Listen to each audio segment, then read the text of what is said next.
جی بالکل دا مخال زه په منډه هیډ ورک باندې ولاړ یم. دغه منډه هیډ ورک دی چې په 2010 سیلاب کې دا مکمل وړل شوی. دې وخت کې په دغه دریای خیالي ورته موږ وایو، خو دا دریای سوات دی. دې کې 70,000 کیوسک د اوبو چې کوم دی نو دغه ریله روانه ده. دې وخت کې دا ویل کېږي چې کوم پنجکوړۍ نه کومه سیلاب ریله را روانه ده هغه 90,000 کیوسک ده. دې نه چې خوازخیله سره کومه ریله را روانه ده نو هغه 2,20,000 ده. دلته کې د ایریګیشن محکمې مطابق چې په 2010 کې کومه ریله وه هغه 3,00,000 کیوسک وه. دلته کې د سیلاب محکمه چې کومه خبره کوي نو هغه و چې په 2010 کې 1,70,000 کیوسک اوبه راغلې وې، او اوس چې کومه را روانه ده نو دا 2,87,000 کیوسک ریله را روانه ده. یعنې د 1,70,000 نه چې 2,87,000 چې کوم دی 2,27,000 کیوسک چې کوم دی اوبه را روانې دي.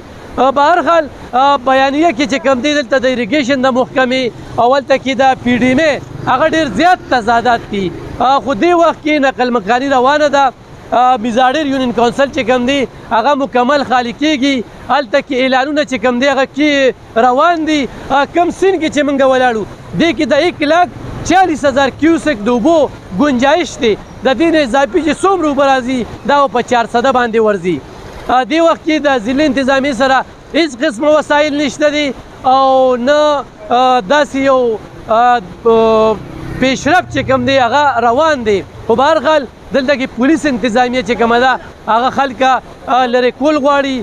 دغه شانتې دلته کې ایپس یا خلکار چې منډه هیډ ورک کې کم دي هغه باقاعده خپل گردش کوي، روان دي، خپل ګشت کوي او خلکو ته دغه اطلاعات ورکوي چې تاسو دغه ځایونه خالي کړئ.